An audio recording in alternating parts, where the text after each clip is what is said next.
So today we're going to talk about all the various ways that you can keep your Slack app up to date, thanks to our very own Barbersaurus, who has some excellent questions. So we're going to go ahead and kick it off with the first question from Barbersaurus. Good afternoon, everyone. I'm excited to be here today with the ESS Tools team new Agile Delivery Lead, Jennifer Bush, who is here to show us some helpful tips to keep up to date in our QualityNet Slack app. Jen, sometimes I find myself unable to update the Slack app, and I need to reinstall it instead. Is there any way to prevent that? All right, so that is a great question, and it is something that can be checked. So there are many different ways to manually check to make sure that your Slack app is up to date and running the most up-to-date version.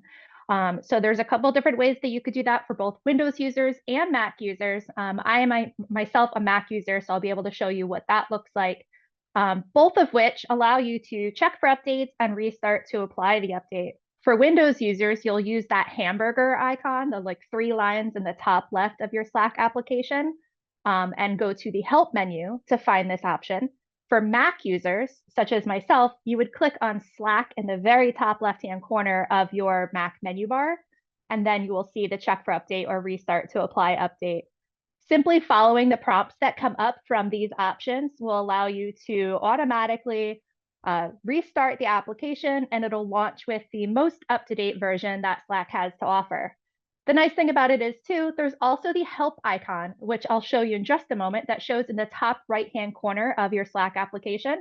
When there is an update available, you will actually see a notification icon that appears right on that question mark, letting you know that there is actually an update available. So if we take a look at our Slack application here, right in the top right-hand corner, you'll notice there's a little circle over that question mark. If I go ahead and click on that, I'll see this bright box indicating, hey, look, you are out of date. Go ahead and click this, and it'll prompt you through all of the steps needed to make sure that your Slack is the most up-to-date version. If you want to actually do this from the menu, for Mac users, you click on Slack up at the top, and if you already have an update waiting to be applied, it'll show restart to apply update. If an update is not already identified, that menu will actually say, check for updates. Similarly, for Windows users, you would access this exact same menu from that hamburger icon and then hovering over help. So let's see what other questions Barbersaurus has for us. We are now in holiday season with lots of time off being taken.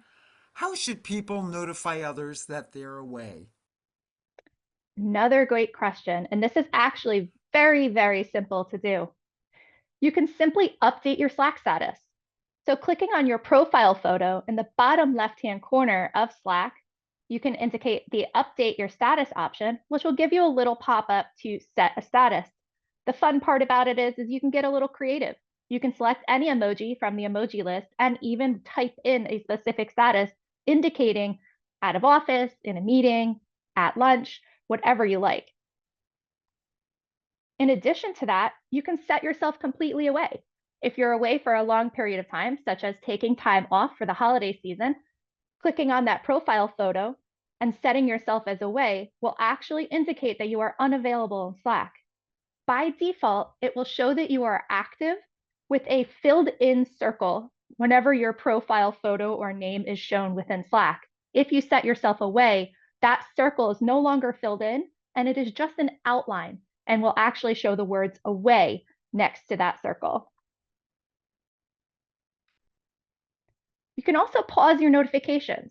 So if you're in a meeting like myself right now, and you don't want your notifications to be popping up, or if you're just away on vacation and you don't want those notifications to be popping up and basically disrupting your time away, simply again, from that profile menu, you could select pause notifications and select any individual time frame that you would like or special custom time frame.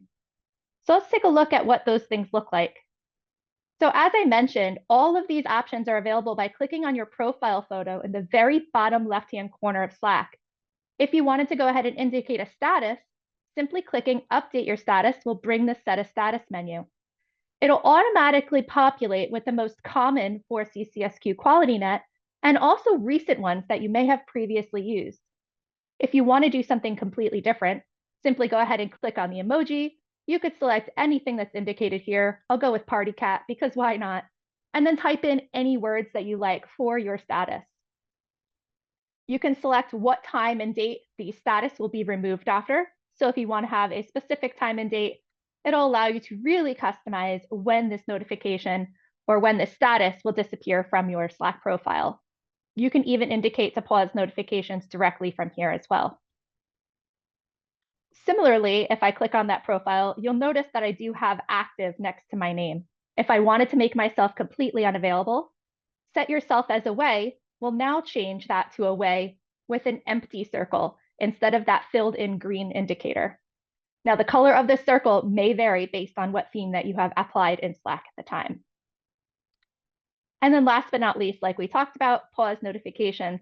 So right now I do have notifications paused as I am presenting, but you can go ahead and select any of those date and times just as shown here on the screenshot.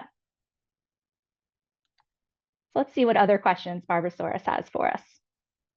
One thing I've always wanted to know is if there is a way to customize my navigation sidebar so that I see only the channels and folders that I choose. Of course. So customizing your navigation bar is actually a great way to keep your Slack application focused on the features of Slack that you use the most. On the far left-hand side where you see home, DMs, activity, you have a more option at the very bottom of that list. If you click on more, you'll get this customized navigation bar at the very bottom. Clicking on that will bring up the preferences menu in Slack that you see here on the right-hand side, allowing you to customize the specific features of Slack. Do note that home and activity are default options that cannot be unselected. But if you do like to use some of these other features quite frequently, such as huddles, or myself, I use a lot of workflows, so automations is important to me. You can simply check those so that they're always visible. And we'll take a look at what that looks like right now. So notice on the far left-hand corner of Slack, we have our home, DMs, activity, later. But if I click on more, go all the way down to the bottom to customize navigation bar, that preferences menu will come up. Now notice as I start selecting some of these options, real-time updates will occur on the left-hand side, adding those additional indicators. So if I would like automations always shown for me, if I click on it, notice automations automatically appears. Say I'm not one to use later. If I go ahead and uncheck later, that automatically indicates on the left-hand side any updates that I've made. This is a great way to focus on those features without having to do multiple clicks to get to those menus.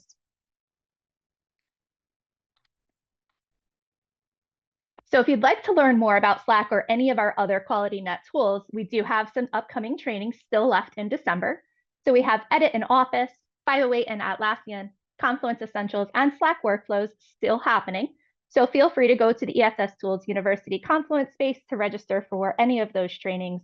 And soon we will be releasing our Q1 dates as well. So keep a lookout for the upcoming trainings that would be coming out.